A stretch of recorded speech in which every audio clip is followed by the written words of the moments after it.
La clase pasada nos quedamos en lo que viene siendo orbitopatía tiroidea, o que también en la literatura médica se menciona como enfermedad de Graves-Basedow. Los antecedentes de esta patología se remontan a muchos siglos atrás, pero quizá los médicos que le dieron más énfasis a este tipo de patología fue en primer lugar Yves de Sainz en 1777 y que posteriormente con lo que viene siendo Robert James Graves y Adolf Basedow dieron las bases para que comprendiéramos mejor la fisiopatología de esta enfermedad. Ellos fueron contemporáneos, uno vivía en Inglaterra, James Graves, y Basedow vivía en Alemania. Entonces ellos, cada quien por su lado, reportaron los hallazgos clínicos y los signos que son muy característicos de esta enfermedad. Ya habíamos mencionado que la orbitopatía tiroidea o enfermedad de Graves-Basedow es una enfermedad inflamatoria. Por lo regular va a tener un comportamiento crónico, va a afectar la etapa productiva de las personas. Lo característico es que vamos a tener un síntoma y signo cardinal que va a ser la proptosis o el exoftalmos. Se va a acompañar de otras alteraciones, como vienen siendo problemas a nivel de los párpados, que se va a caracterizar por una retracción palpebral, que puede comprometer a veces primero el párpado superior y posteriormente el párpado inferior.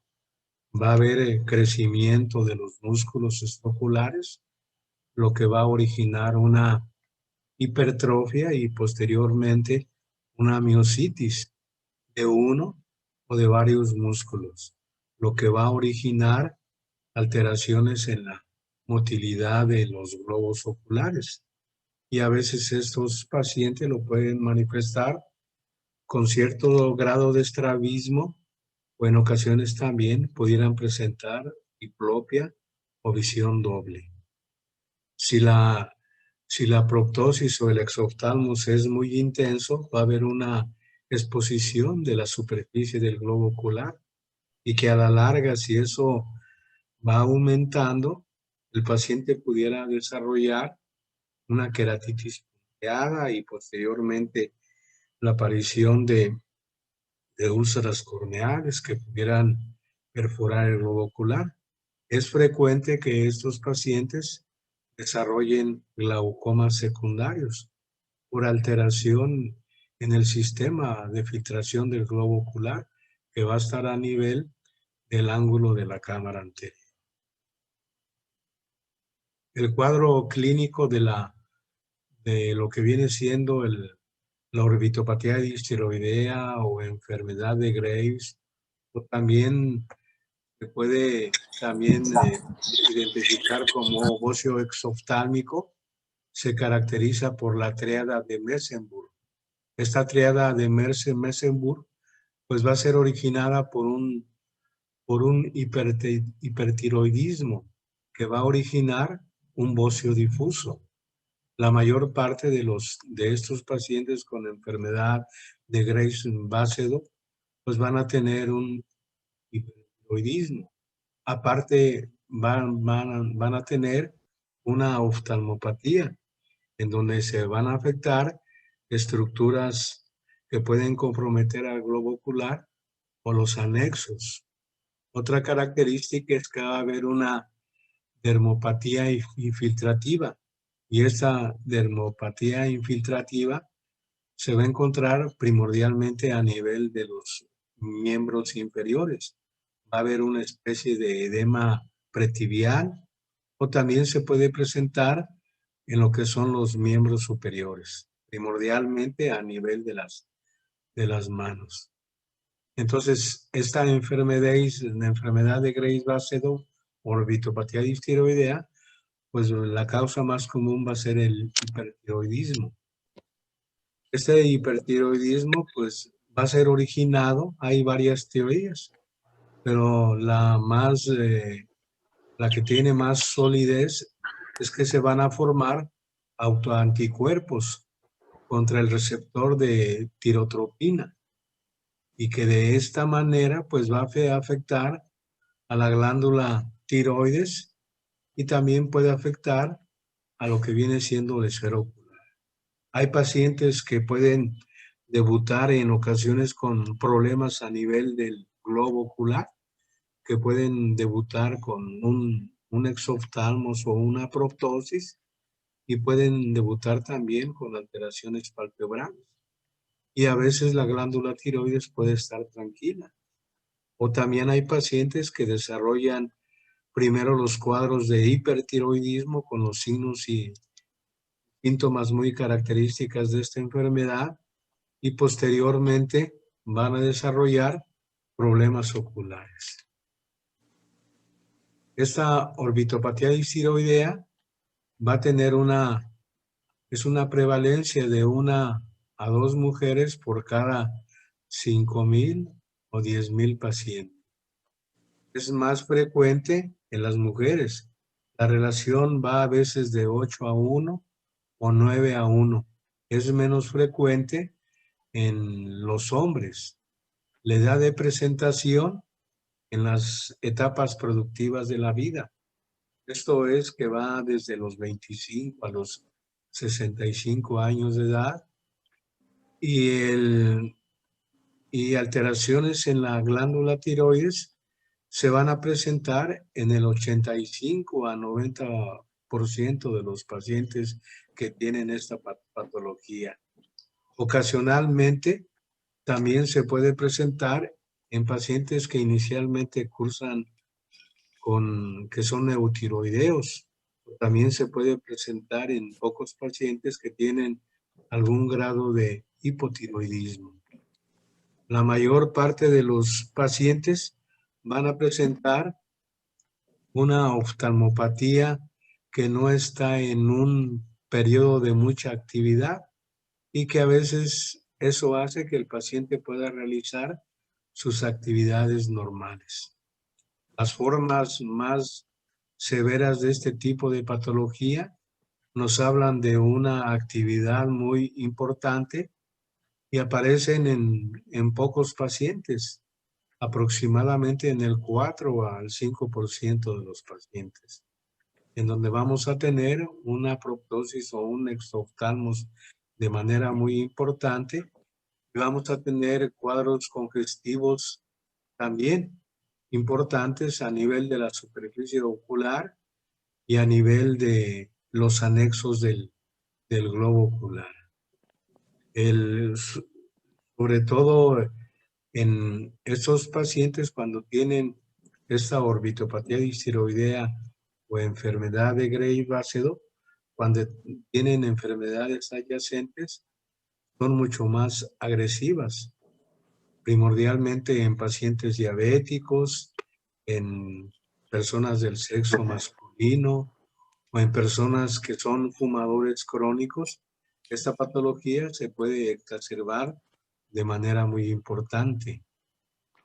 Entonces los pacientes a veces los podemos detectar a la distancia y podemos hacer lo que nosotros a veces mencionamos como diagnósticos de banqueta, donde desde de lejos podemos ver a una paciente sumamente delgada que tiene algún crecimiento a nivel del cuello, que va a presentar un exoftalmos que puede ser uni o bilateral y que va a tener alteraciones a nivel de los párpados, una retracción y que va a originar que la paciente tenga una mirada paradójica o una mirada de asombro o mirada de espanto.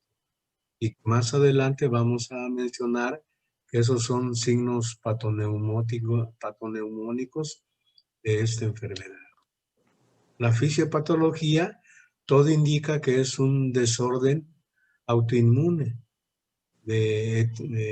desconocido y que Ese desorden autoinmune va a originar la presencia de autoantígenos comunes a la tiroides y a los tejidos de la órbita y que van a originar problemas inflamatorios a nivel de tiroides, a nivel de globo ocular y a nivel de los anexos oculares. Factores de riesgo que favorecen la aparición de esta enfermedad serían antecedentes heredofamiliares de algún familiar que haya padecido esta enfermedad, pacientes que fuman mucho, en ocasiones pacientes que tienen problemas de tiroides y que han sido sometidos a algún tratamiento con yodo radioactivo. Y estos pacientes pues van a tener edema a nivel de la región perivulvar o retrovulvar y van a afectar a tejidos más profundos, como sería la cápsula de Tenon, en ocasiones la grasa orbitaria, los músculos estructurares, o en ocasiones también pueden originar alteraciones del segundo par craneal por sobre todo originar neuropatías ópticas por presión a nivel de este segundo par en la región de lo que viene siendo la órbita. Los síntomas de esta enfermedad, el paciente va a referir un ardor o picazón. Esta ardor o picazón pues va a estar originada por la exposición que van a tener estos pacientes. Es más frecuente porque van a tener una proptosis o un exoftalmos y van a tener expuesta la superficie del globo ocular por la retracción palpebral que pueden presentar, ya sea a nivel de párpado superior, párpado inferior, o que se puede presentar de manera simultánea. Van a tener una hiperemia de grado variable que se pudiera confundir con una conjuntivitis. Va a haber lagrimeo. Este lagrimeo pues va a estar originada por la exposición al medio ambiente del epitelio de la córnea y que en un momento dado se puede resecar y nos puede dar cierta resequedad de la superficie del globo ocular. Puede haber fotofobia. Esta fotofobia pues puede ser originada por algún puntillo epitelial que va a originar que los pacientes tengan más molestia a lo que viene siendo la luz solar o a la luz que puede ser muy intensa cuando el paciente está en un lugar cerrado. Puede haber disminución de la agudeza visual. Esta disminución de la agudeza visual puede ser originada por una resequedad de la superficie del ojo o puede ser originada también por alguna compresión del segundo par craneal a nivel de la porción orbitaria del trayecto del nervio óptico.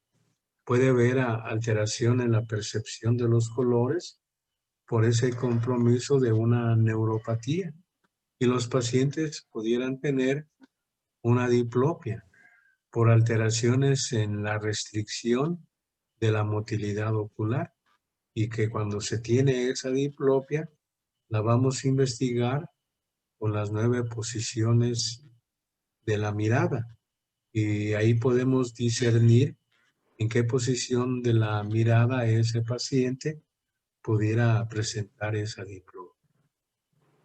Estos serían los signos característicos de esta patología y que cuando ustedes oigan esos signos pueden llegar a inferir que ese paciente, si ustedes todavía no lo conocen y lo conocen exclusivamente por la historia clínica, pues saber que tiene una orbitopatía distiroidea o una enfermedad de Graves-Bastl. El signo cardinal, pues puede ser la proptosis o el exoftalmos, pues no es exclusivo de esta enfermedad. Se pudiera presentar en otras enfermedades de la órbita. pero la patología que da más frecuentemente este signo cardinal viene siendo la orbitopatía distiroidea. Entonces es un exoftalmos o una proptosis. Puede ser leve, moderada o severa. Va a haber retracción palpebral que puede en un momento dado presentarse en cualquiera de los párpados y que esa retracción palpebral va a dar lo que nosotros conocemos como una exposición escleral, en donde ustedes van a ver una buena parte de la esclera. Por lo regular, ya mencionábamos en la clase anterior que el borde palpebral debe caer 2 milímetros por debajo del limbo esclerocorneal superior. Y en el caso del párpado inferior, el limbo debe caer, el borde palpebral inferior debe caer a nivel del limbo. Entonces, cuando nosotros tenemos esa retracción, vamos a ver más adecuadamente lo que es la esclera. Y aquí pudiéramos ver inclusive la esclera superior, la esclera inferior, o poner más en evidencia lo que viene siendo la esclera nasal o la esclera temporal, y que esto nosotros lo conocemos como exposición escleral y que los oftalmólogos americanos lo conocen como scleral show. Va a haber un edema palpebral que se puede presentar en los párpados que en un momento dado pueden estar más, más retraídos. Va a haber hipertrofia de los músculos estroculares y que va a originar una miositis.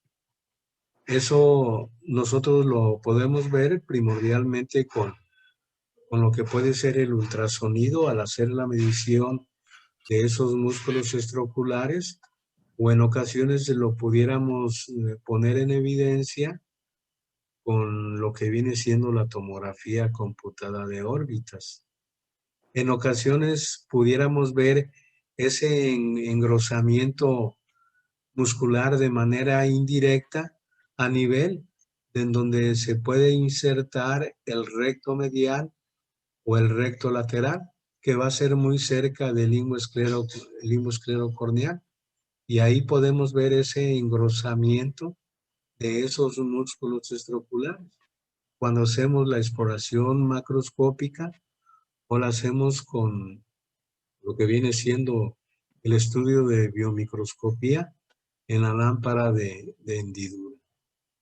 Entonces, lo característico de la miositis o la hipertrofia de estos músculos estroculares es que va a estar afectado el cuerpo muscular y la inserción tendinosa va a estar siempre respetada. Y eso a veces es un signo tomográfico muy importante cuando nosotros estamos explorando y al paciente le mandamos una tomografía computada de órbitas en cortes coronales, axiales y sagitales, en donde se puede ver esa hipertrofia o esa miositis. En ocasiones también puede haber aumento del volumen de la grasa orbitaria. Y eso lo vamos a poner en evidencia con los valores Hounsfield que nos puede proporcionar la tomografía computada de órbitas. Los pacientes pues, van a tener una conjuntivitis por exposición, por el exoftalmos y la exposición de la superficie ocular. Va a haber queratopatía por la misma exposición que puede originar un puntillo epitelial y que ese puntillo epitelial nosotros lo podemos poner en evidencia colocando un colorante de fluoresceína que va a teñir la película lagrimal y que nosotros cuando observamos al paciente en la lámpara de hendidura podemos ver ese puntilleo. En ocasiones ese puntillo es muy importante, pudiera coalescer y nos pudiera dar cierto grado de laceración corneal. Neuropatía óptica del segundo par craneal lo podemos poner en evidencia con lo que viene siendo la primordialmente la toma de la agudeza visual, la campimetría, la exploración de lo que viene siendo los colores y también con el reflejo pupilar aferente que puede estar alterado. Estos también serían otros signos que vamos en ocasiones a hallar en estos pacientes. A veces por ese espacio de tiempo no podemos mencionar todos esos signos, pero se dice que una persona que tiene esta enfermedad de Graves-Basedow puede tener más de 40 signos y que son exclusivamente característicos de este enfermedad. Estos serían los signos que nosotros vemos de manera más frecuente cuando estamos revisando a un paciente. Vamos a ver el signo de Dalrymple. El signo de Dalrymple se caracteriza por retracción del párpado superior, en donde ustedes van a ver la esclera superior. Vamos a ver ese párpado superior retraído y aquí puede estar retraído más de 3 o 4 milímetros. Vamos a ver otro signo que es el signo de von Köhler. El signo de von Köhler es cuando tenemos retracción del párpado inferior y que ese párpado inferior, su borde palpebral, no va a estar a nivel del limbo, sino puede estar 1, 2 o 3 milímetros hacia abajo. Cuando esos dos signos están aumentados, que está aumentado el signo de Dalrymple y el signo de von Köhler, vamos a tener otro signo. Ese signo se llama von Gliefford. Y von Gliefford viene siendo la retracción acentuada, tanto del párpado superior como del párpado inferior, y que nos puede hablar un grado de mucha severidad en estos pacientes que tienen esta patología. Va a haber otro signo que se llama signo de von Graefe. Ese signo de von Graefe le vamos a decir que el paciente dirija su mirada hacia abajo. O sea, vamos a estar estudiando las versiones. Cuando el paciente dirige su mirada hacia abajo, el párpado se va a retraer, se va a jalar hacia arriba. Eso sería el signo de von Graefe y lo pueden ver en la imagen que está en la parte inferior y primordialmente se observa más en el párpado superior del lado derecho. Entonces ahí vamos a tener una retracción del párpado superior cuando el paciente dirige su mirada hacia abajo. Y que lo ideal es que ese párpado pues baje igual en todo el borde palpebral. Pero aquí podemos observar que se retrae más en lo que viene siendo el tercio medio y algo de más de tercio interno de párpado superior. Podemos ver también otro signo que se llama el signo de Moebius.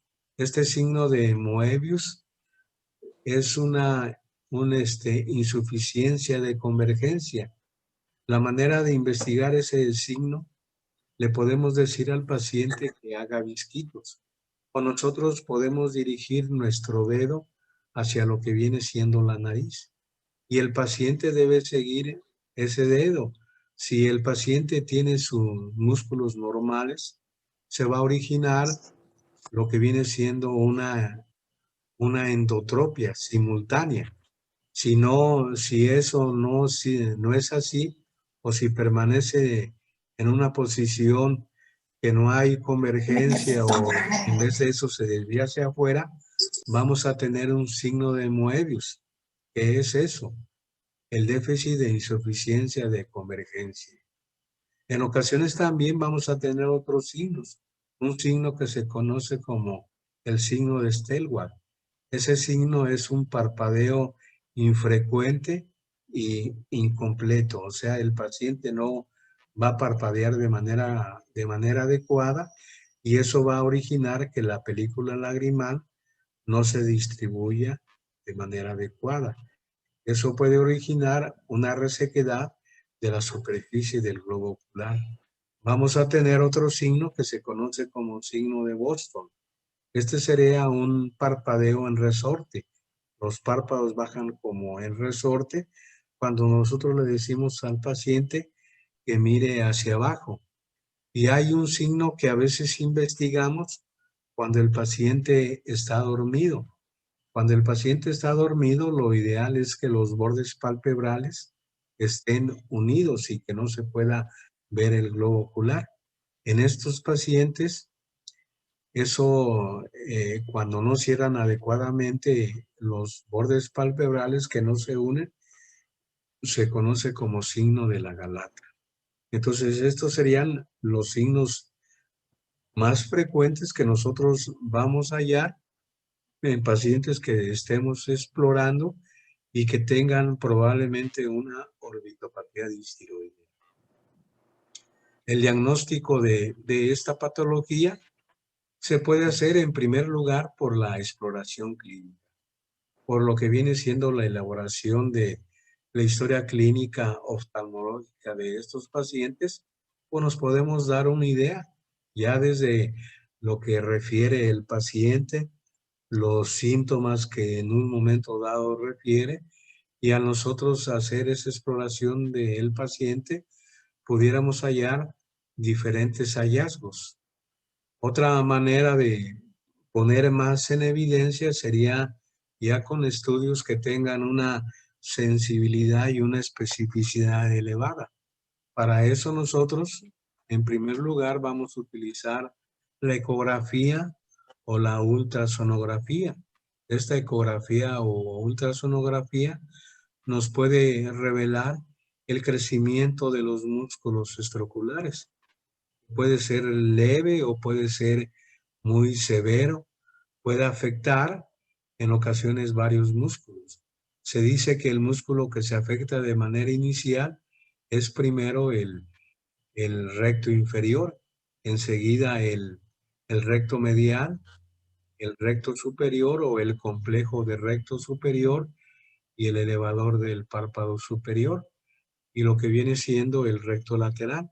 Los que menos se afectan sería primordialmente lo que es el oblicuo superior y el oblicuo inferior. Aquí también por medio de esta ecografía podemos poner en evidencia el aumento de la grasa orbitaria.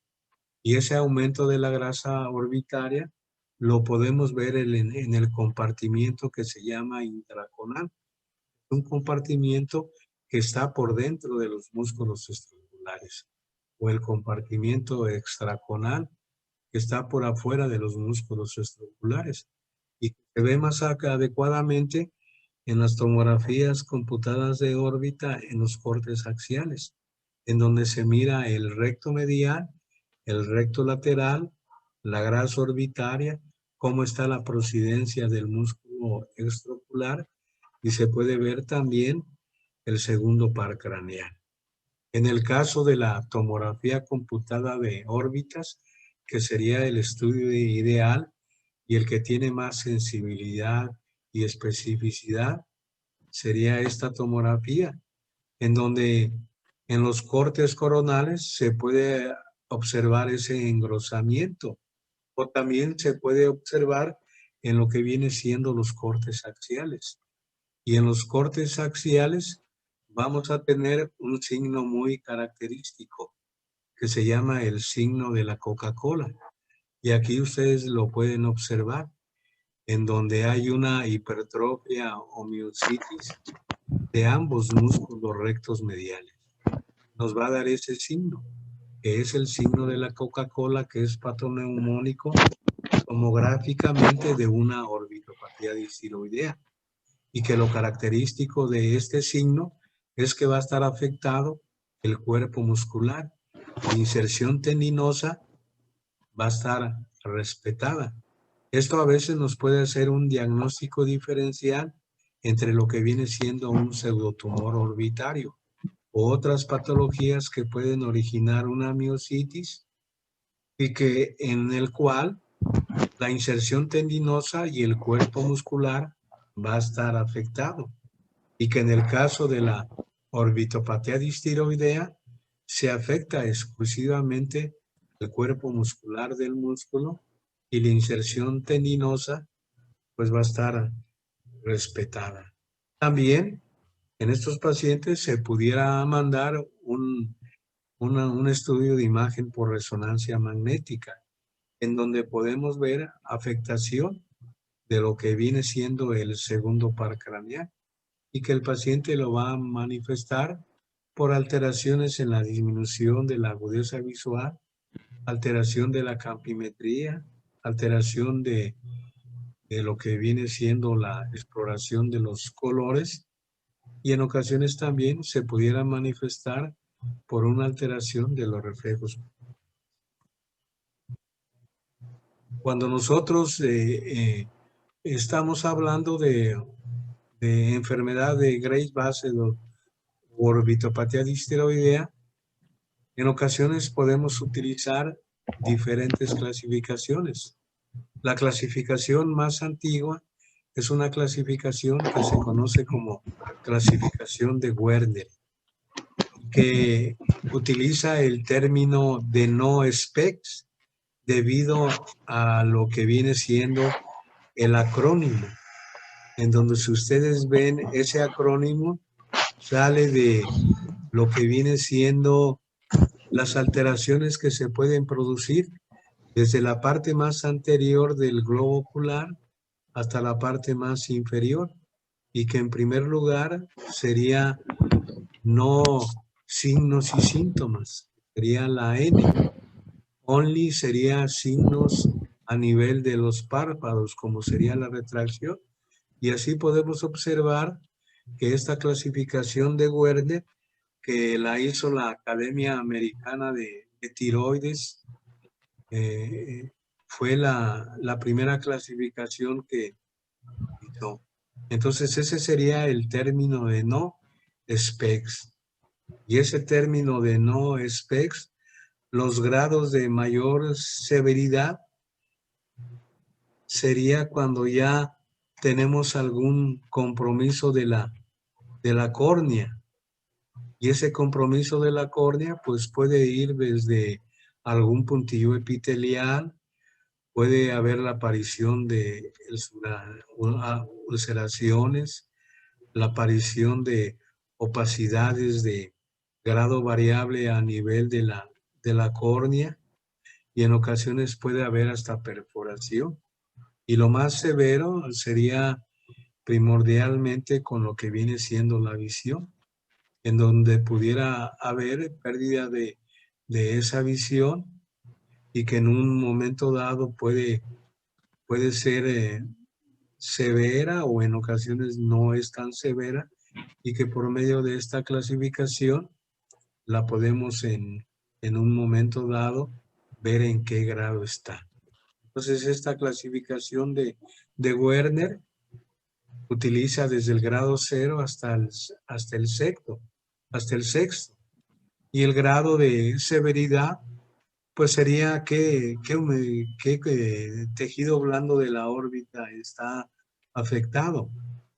Afortunadamente, la mayor parte de los pacientes con este tipo de patología llegan a veces a la clase 4, en donde hay compromiso de los músculos estroculares. Ya casos más severos es cuando tenemos el grado 5 o el grado 6. Hay otra clasificación.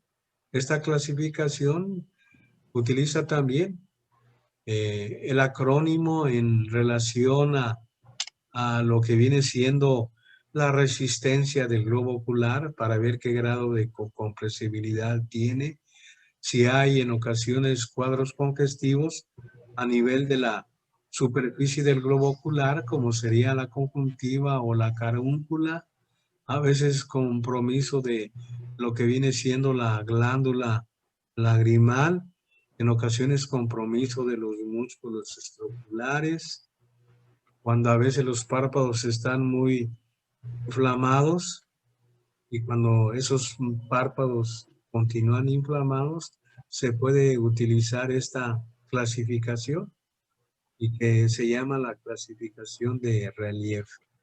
Entonces, esta clasificación de relief dependiendo de qué tejidos estén inflamados, la vamos a clasificar en leve, moderada o severa. Severa cuando prácticamente y hay compromiso de todas las estructuras del globo ocular. Hay otro tipo de clasificaciones también, y a veces también hay un tipo de clasificaciones que las puede clasificar esta patología en una fase no activa, en una fase activa.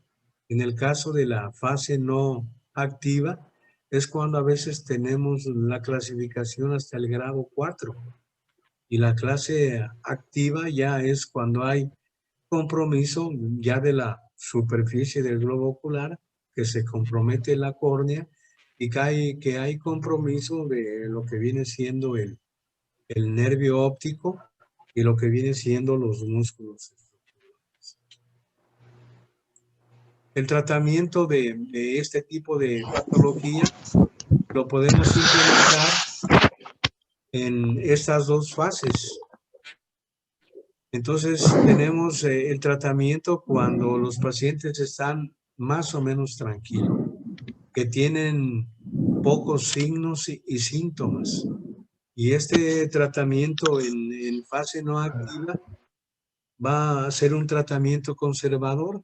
Sería manejar lubricantes oculares. Lubricantes oculares para tener siempre humedecida la superficie del globo ocular y que no se presenten queratitis por exposición. Lentes para sol para que los pacientes estén más protegidos del sol y de las agresiones del medio ambiente, que haya mucho aire, pues el sol los va a proteger un poco más. Se pueden utilizar lentes que tengan filtros para radiación ultravioleta, como serían los Ray-Ban 50, los Photogray, o hay otros lentes que se llaman Transition, en donde los pacientes cuando entran de un lugar donde hay mucho sol a un lugar donde no hay sol, esos pacientes cambian de un color muy oscuro a un color blanco. Vamos a utilizar beta bloqueadores para tratar de disminuir la retracción palpebral que pueden tener pacientes. Se recomienda que si son fumadores, dejen de fumar o los podemos mandar a la clínica de esa clínica donde se tratan a pacientes que fuman y que a veces es un hábito muy difícil de quitar. Cuando los pacientes presentan alguna diplopia y que no pueden realizar sus actividades normales, se les pudiera dar prismas que pueden corregir esa diplopia, y en ocasiones también puede poner la corrección de la agudeza visual, tanto para lejos como para cercas. Acuérdense que estos pacientes se afectan en la etapa productiva de la vida. Y hay muchos pacientes que pasan de los 40 años y que requieren agudeza visual para lejos y para cerca. Estos pacientes, si en un momento dado continúan con cierto grado de exoftalmos y cursan con cierto grado de diplopia, son pacientes que se pudieran someter a una descompresión orbitaria. Esa descompresión orbitaria es tratar de comerse lo que viene siendo parte de la pared medial y el piso de la órbita, para que se tenga un mayor volumen y de esta manera los tejidos que están inflamados se puedan acomodar de manera más adecuada en esa órbita, que para ese ojo pues ya es insuficiente, y con ese abordaje quirúrgico que es la descompresión orbitaria podemos quitar parte de esas paredes. Lo más habitual es trabajar con la pared medial y el piso de la órbita. En ocasiones se pueden trabajar las 4 paredes, pero lo más habitual es trabajar con 2 paredes, y de esa manera podemos disminuir el exoftalmos o la proptosis que tienen estos pacientes y también la repenetración. Si los pacientes quedan con mucha dermatocalasia, se puede hacer una blefaroplastía de párpados, que puede comprometer los párpados más comprometidos, o en ocasiones se hace sobre los 4 párpados. Y también se quita exceso de grasa orbitaria, que en este caso sería el compartimiento extra.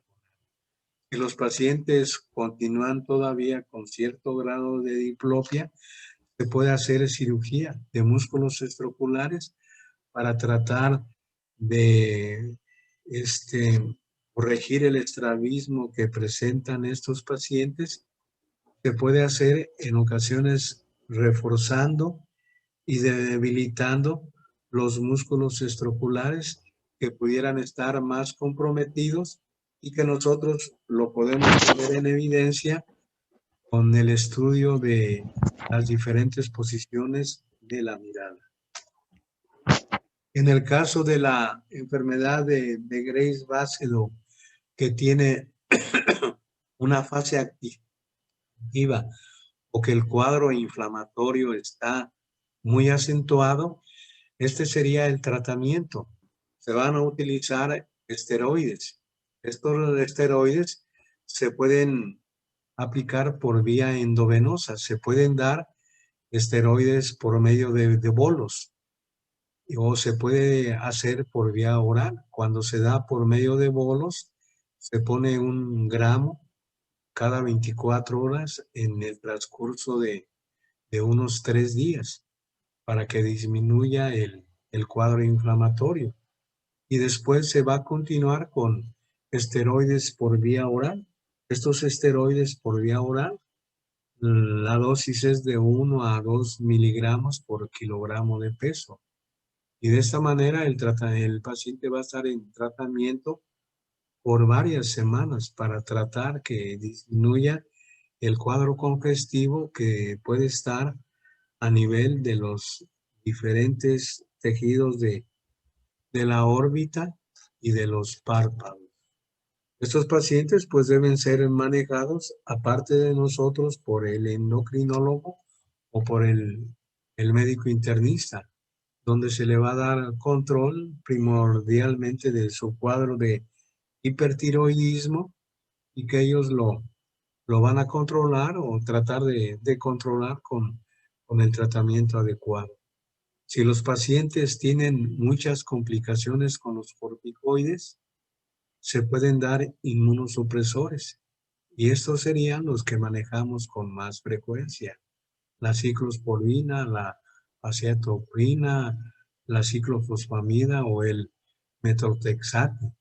En ocasiones se puede hacer radioterapia para tratar de disminuir el cuadro inflamatorio de esta enfermedad, y la cirugía se va a realizar primordialmente cuando el paciente entre en una etapa de fase no activa, cuando el paciente está menos asintomático y que ha disminuido el cuadro inflamatorio que se había presentado en esa fase activa. Entonces, en estos pacientes, cuando están en una fase activa, no son candidatos para cirugía porque nos pudieran originar muchas complicaciones y muchos problemas. Entonces, el paciente debe esperarse durante algunas semanas o meses después del tratamiento de esa fase activa, y después sería sometido a un abordaje quirúrgico. Y este abordaje quirúrgico, en primer lugar, sería el abordaje de la órbita, en donde sería la descompresión orbitaria. Entonces, dependiendo cómo han quedado los tejidos inflamados, nosotros vamos a ver si podemos actuar quizás sobre 1, 2, 3 o las 4 paredes de la órbita. Y ya después de corregir ese problema, se puede hacer un abordaje a nivel de párpados o a nivel de músculos extraoculares. No se hace al revés. Primero tratar los músculos extraoculares o tratar primero los problemas palpebrales no es lo ideal. Lo ideal es primero a tener el factor etiológico, que en este caso sería una órbita insuficiente. Y que en este caso, al hacer la descompresión, pues vamos a aumentar el volumen de la órbita y de esta manera el globo ocular puede agarrar una mejor posición y disminuir el exoftalmos o la proptosis que van a presentar estos pacientes y disminuir también lo que viene siendo la retracción palpebral. Bueno, pues con esto terminaríamos con lo que viene siendo orbitopatía distiroidea o enfermedad de Graves-Basedow. Vamos a entrar a otra patología que también es muy prevalente en patología orbitaria. Y esta patología se conoce como celulitis orbitaria. Esta celulitis orbitaria va a tener dos clasificaciones anatomopatológicas, que viene siendo la celulitis presental o periorbitaria y la celulitis orbitaria propiamente dicha. Va a ser un proceso infeccioso agudo que se va a presentar a nivel de los tejidos de la órbita o a nivel de los tejidos de los párpados. Va a ser causado generalmente por lo que viene siendo bacterias, aunque a veces también puede ser causada por virus, en ocasiones por hongos, a veces también por parásitos. La mayoría de los casos son infecciones secundarias a procesos que se van a encontrar en los senos paranasales. O también van a ser procesos infecciosos que se van a presentar a nivel de la vía respiratoria alta o a nivel de la orofaringe y que nos van a dar, pues en ocasiones, procesos infecciosos que van a ir desarrollándose lentamente a nivel de los senos paranasales. También puede ser originada por cuerpos extraños que pueden originar traumatismos a nivel de los párpados, a nivel de lo que viene siendo la órbita, que van a penetrar más allá de lo que es el septum o tabique orbitario. La prevalencia varía entre el 3 y el 6%. Se puede presentar tanto en escolares, en preescolares, personas adultas. Lo característico es que el paciente, dependiendo si el problema se presenta a nivel de párpados o a nivel de órbita, vamos a hallar signos y síntomas muy característicos. Entonces va a ser una infección aguda que se puede producir ya sea a nivel de los párpados y que nos va a originar una celulitis preseptal o periorbitaria y que no va a comprometer todavía la órbita, pero que si se lesiona el tabique o el septum orbitario y que penetra, va a originar ya propiamente una celulitis orbitaria. Y la celulitis orbitaria, que va a comprometer a los tejidos orbitarios. Esos tejidos orbitarios pueden ser desde lo que es la grasa tanto intraconal como extraconal, las vainas que envuelven los músculos estroculares, los músculos estructurares, los vasos y nervios que van a pasar por todas estas estructuras de la órbita y a veces también pueden comprometer a lo que viene siendo la glándula lagrimal y también al nervio óptico. Van a ser cuadros inflamatorios e infecciosos, ya sea a nivel de los párpados o a nivel de la órbita, y que cuando comprometen a la órbita va a haber una afectación general. Los pacientes van a cursar con fiebre de grado variable y que si a estos pacientes se les toma una biometría hemática, van a darnos algunos hallazgos muy característicos, como la aparición de leucocitosis. Como norma general, las infecciones bacterianas aparecen en individuos sanos y en pacientes inmunodeprimidos, pues van a aparecer otro tipo de infecciones y que pueden ser originadas en una flora normal que se encontraría a nivel de los senos paranasales, pero debido a esa inmunodepresión pueden originar problemas severos muy importantes a nivel de la órbita. Entonces, lo característico de la celulitis orbitaria es que va a presentar un exoftalmos o una proptosis. Puede afectar puede presentarse una oftalmoplegia, donde vamos a tener restricción de la motilidad ocular. Entonces, estas serían las causas que van a originar una celulitis orbitaria en sus diferentes variedades.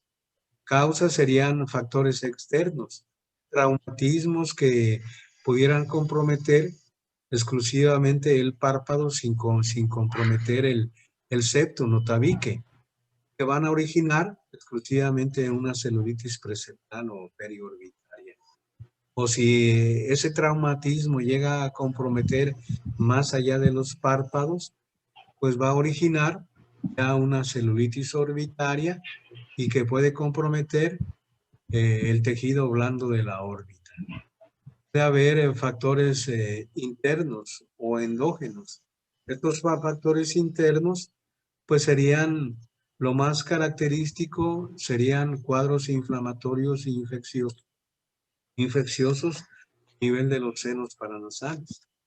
Y a veces los senos que se pueden afectar de manera más frecuente serían los senos, las celdillas etmoidales o en ocasiones el seno frontal. Menos frecuentemente el seno esfenoidal y el seno frontal. Que diga, los más frecuentes sería el maxilar y de las celdillas etmoidales. Entonces, estas serían las causas en el caso de los endógenos, serían afectación de los senos paranasales. Y aquí a veces la pared que se afecta de manera más importante sería la pared medial, donde vamos a tener compromiso de la lámina papirácea que va a estar adyacente a lo que viene siendo las celdillas etmoidales. Entonces aquí tenemos una celulitis periorbitaria o preseptal, en donde el paciente tiene el antecedente de un traumatismo que se presenta en párpado superior, en párpado inferior. Se puede ver cómo es el traumatismo y que perforó el párpado, no llega a tocar o a afectar el septum tabique orbitario y el paciente va a desarrollar exclusivamente una celulitis periorbitaria o preseptal y que aquí lo ideal es levantar la costrita que tiene y por ahí puede drenar adecuadamente el absceso que se está formando en ese paciente. En la imagen de abajo tenemos una celulitis orbitaria, en donde ya hay compromiso de las celdillas etmoidales y el proceso infeccioso se va a extender hacia toda la pared medial de la órbita. Entonces, esa sería la clasificación anatómica, anatomoclínica de la celulitis orbitaria.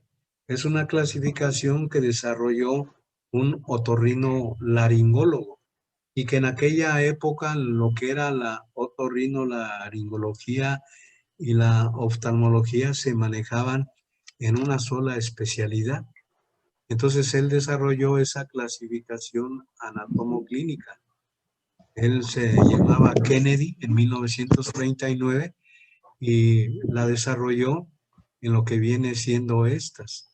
La celulitis preseptal o periorbitaria y la celulitis orbitaria.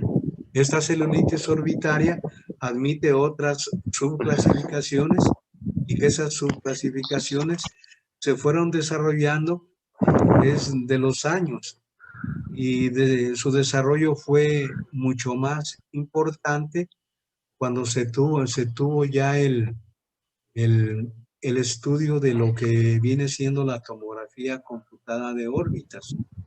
Entonces aquí esta clasificación va a tomar en cuenta septum notabique orbitario. Entonces todo lo que se encuentre por delante del septum notabique orbitario y que origine una celulitis sería una periorbitaria o preseptal. Y si este proceso se desarrolla por detrás del septum, sería una celulitis orbitaria propiamente dicha. Hay celulitis orbitarias que se pueden extender hacia adelante y originar de manera secundaria una celulitis preseptal o periorbitaria. Y celulitis preseptales o periorbitarias que el paciente puede debutar de manera inicial así. Si la historia natural, el paciente no acude a tratamiento, esa celulitis se puede extender más allá del septum y originar ya una celulitis orbitaria y tener primordialmente las dos variedades. Dentro de las celulitis orbitarias vamos a tener el absceso subperióstico, que va a estar cerca de lo que viene siendo el periósteo o lo que viene siendo la periórbita, el absceso orbitario que va a estar alrededor de las paredes orbitarias y que puede comprometer a la grasa orbitaria o a los músculos extraorbitarios. Y vamos a tener la trombosis del seno cavernoso. Esa trombosis del seno cavernoso van a ser pequeñas dilataciones venosas que van a estar en el hueso, el hueso esfenoides, y que va a estar a nivel de la parte medial del tejido óseo del esfenoides. Que esa trombosis del seno cavernoso nos va a dar síntomas y signos contralaterales.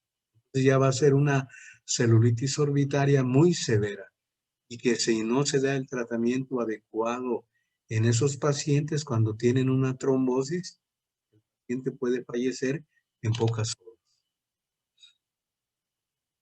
Entonces, con esto terminaríamos el día de ahora. Mañana vamos a continuar con las diferentes variedades de las celulitis.